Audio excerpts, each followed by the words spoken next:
Hey guys, it's QuickyBaby, and it's a couple of days now since America celebrated Independence Day, so hopefully you guys have run out of ammunition for all of your guns, maybe the fireworks have run dry, and you've got a few little time to watch some YouTube videos. And while I have to admit I'm pretty ignorant when it comes to American traditions and holidays, and until now I had no idea that just last month, June the 14th symbolizes Flag Day, which commemorates the adoption of the flag of the United States, and Wargaming NA celebrated with a one-day only exclusive event. And during this short 24-hour period, something absolutely crazy happened.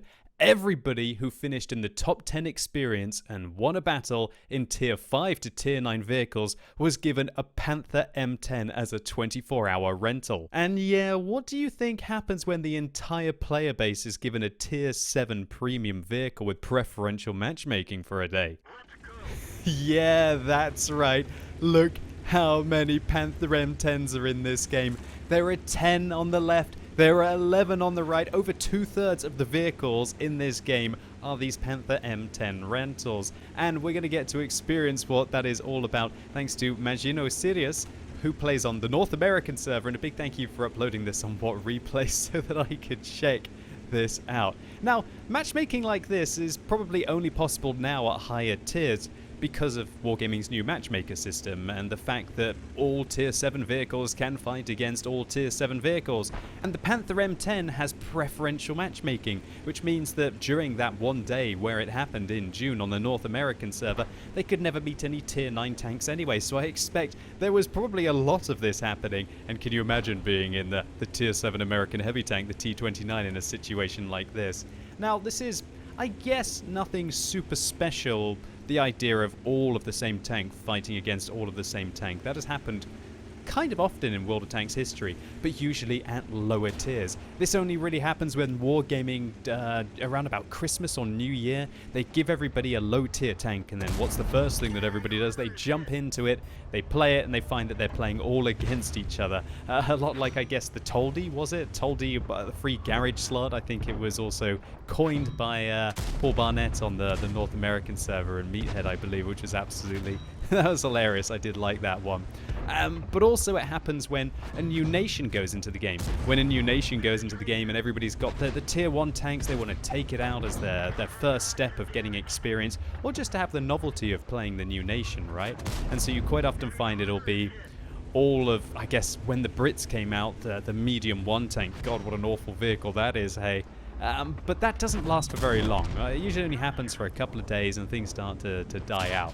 And this event that you're seeing here, I guess, is even rarer, considering it only happened for 24 hours. So what we're going to be seeing here is what happens when Sirius goes up against a whole wealth of players who are frankly most likely playing their Panther M10 for the first time. And I can't believe how many new players there are on the North American server as well. That's absolutely incredible. So many players with only 1,000 games played now jumping up to tier 7 to get their taste of a tier 7 premium tank. Hopefully it's not going to be a letdown.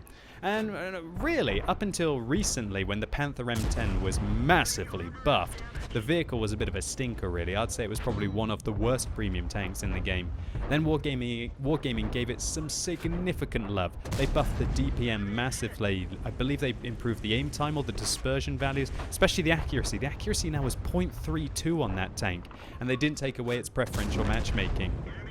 So the Panther M10, I'd say, is probably one of the best bang for buck tanks that you can get. I think it costs, let me see exactly how much it costs in gold, 5,750 gold. And for that, you're getting a tier 7 vehicle with preferential matchmaking that can still make some decent credits as long as you don't have to dip into your pocket and fire too many APCR rounds. Talking about APCR rounds, Edgar Rocks on the enemy team was firing a few APCR rounds.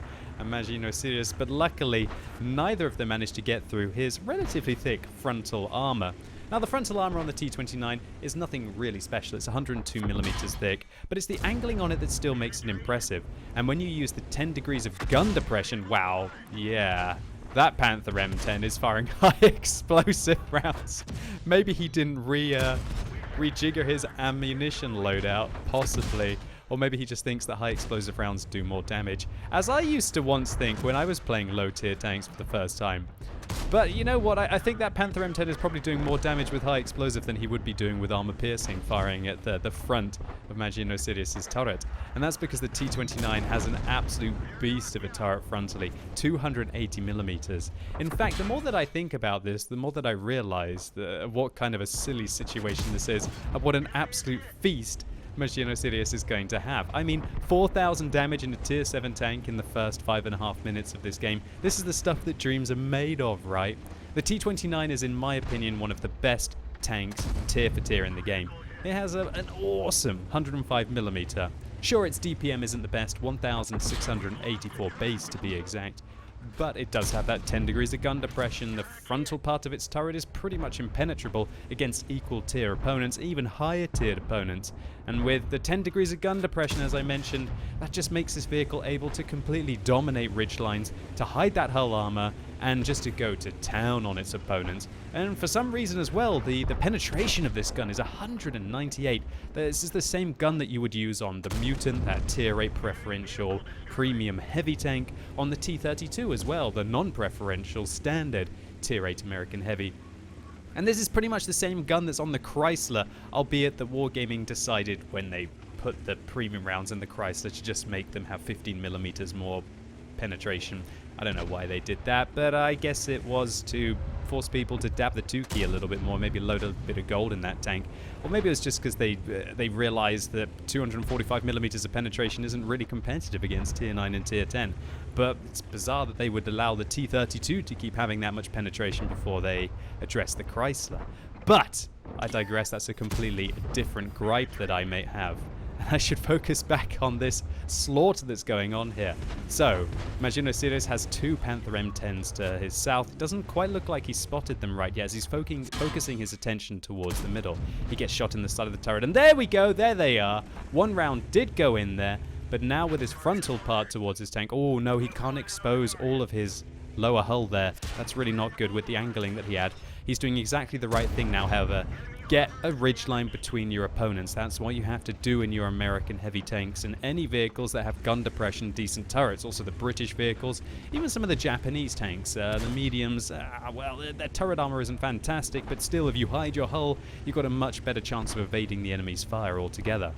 And this is just the dream scenario for a T29, engaging medium armored targets where you don't have to fire premium rounds and they don't have the penetration to really contest you reliably, and even if they do, they're not really taking away that many of your hit points. Because I believe the alpha damage of the Panther M10, is it 115? Hold on, let me just check. Yes, it is actually 135. I underestimated it a little bit there. That'll be the 75mm that you will be getting, the shorter 75mm. Unlike the high penetration Panther on the regular Panther. Now, one thing I just realized is how crazy is this? It's a bit ironic, really.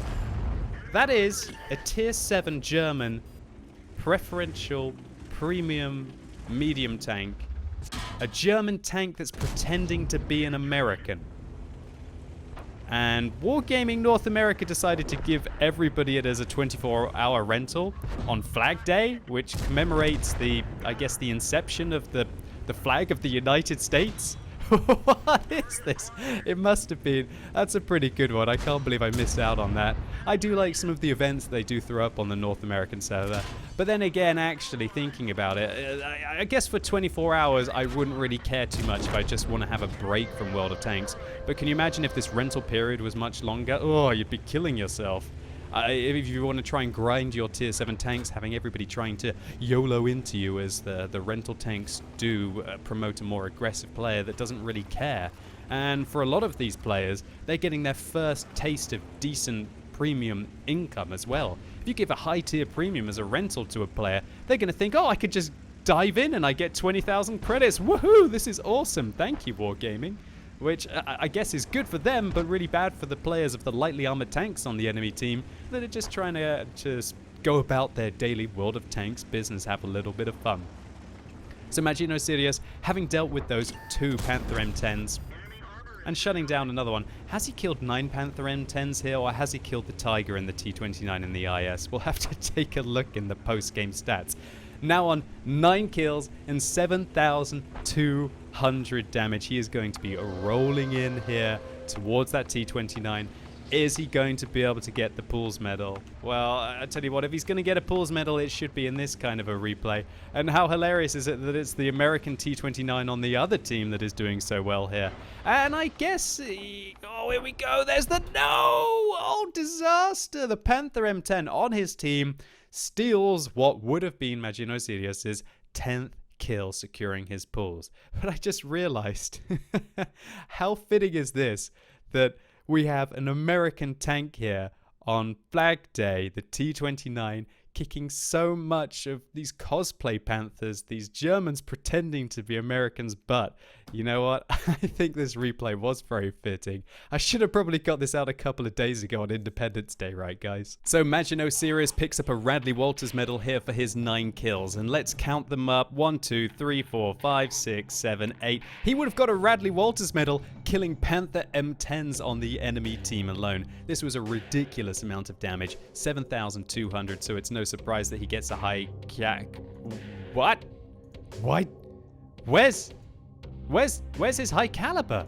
Where is it? Oh my goodness! The T29 on the enemy team did even more. 7,777 damage. Gosh, he won the slots. Can you imagine how much ASW89 Yamato must be kicking himself right now that he doesn't win a game in a tier 7 tank when he does over 7,500 damage? Well, I guess the best T29 won fair and square today, and having not fired any premium rounds, I believe, in this replay, he still makes 67,000 credits profit. And one thing I'd like to highlight is just the insane experience that Magino Sirius got this game.